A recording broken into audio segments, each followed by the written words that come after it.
Good morning, Facebook friends from hot and sunny Calgary, and I am thrilled to be online with you again this week.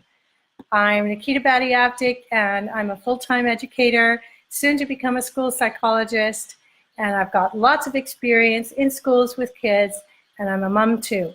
I'm so excited that so many of you tuned in last week where I talked about why I've decided to go live on Facebook to help you out with your work with kids or your time raising them.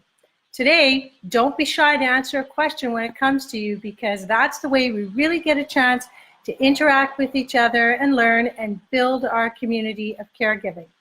And hey, if you're watching live or if you're watching this as a rebroadcast, don't forget to tell me where you are.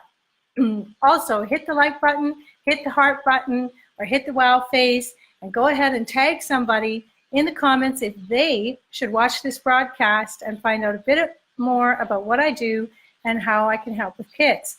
Today's video is all about why you don't have to go to the park if you don't want to.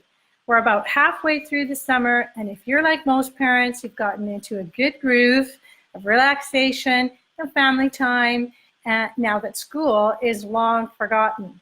But also, if you're like many parents, you're finding it hard to know what to do or where to take your kids this summer, and each day is kind of dragging on.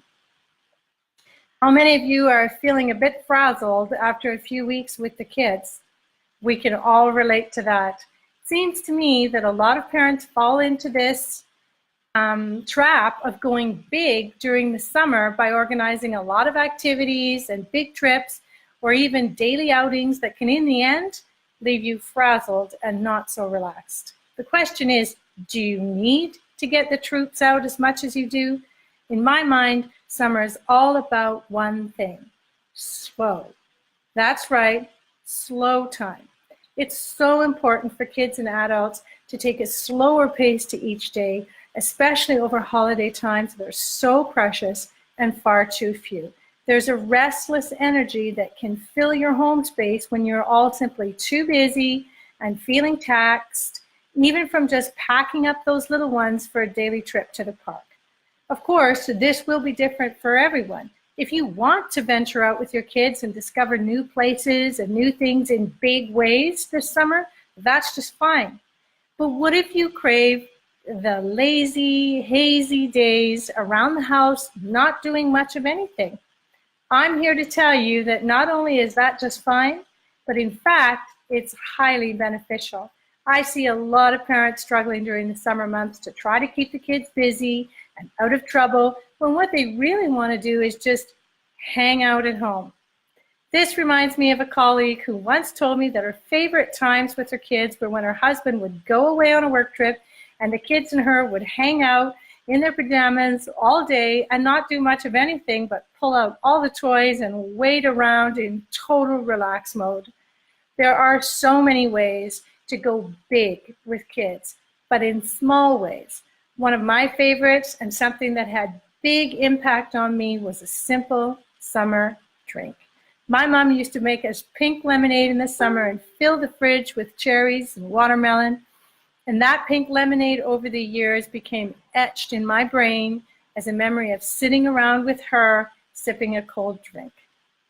What's your favorite memory of something simple from your summers as a kid?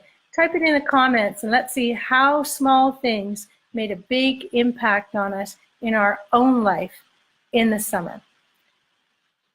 Whether it's playing with the garden hose, a backyard camp out, sharing cold fruit on the deck, or spending the day lounging around the house, don't forget to slow the pace of each day down as much as you can so that you bring your kiddos and yourself to a restful, relaxed pace. How about changing your focus to creating those moments, connecting with your kids with a chat, a cold drink, a run through the sprinkler, even you? If you don't want to go to the park, you don't have to. In fact, to all parents, I would say, don't do things with your kids unless you really feel like it and you're really up for it. You'll be far better off managing your day in ways that are good for you, and your kiddos will thank you for it. Thank you again, everyone, for tuning in this week. I wish you all the best in the next few days as you soak up the sun and really kick back and do what moves you, and only that. Next week, make sure you tune in again, Sundays at 11 Mountain Time, and we'll walk through a topic that many parents want to address, and that's boredom. Don't worry, I will help you navigate it. And one more time, a big thank you to each and every one of you who viewed last week's videos. Don't forget to find me on Facebook at Nikita Badiavdik Consulting to see what I'm offering and see what's coming up. And let me know what you'd like to talk about in the future. Signing off now from the hot and sunny University of Calgary, where I'll be for just a few more weeks. Have a great few days, everyone. Great talking to you again.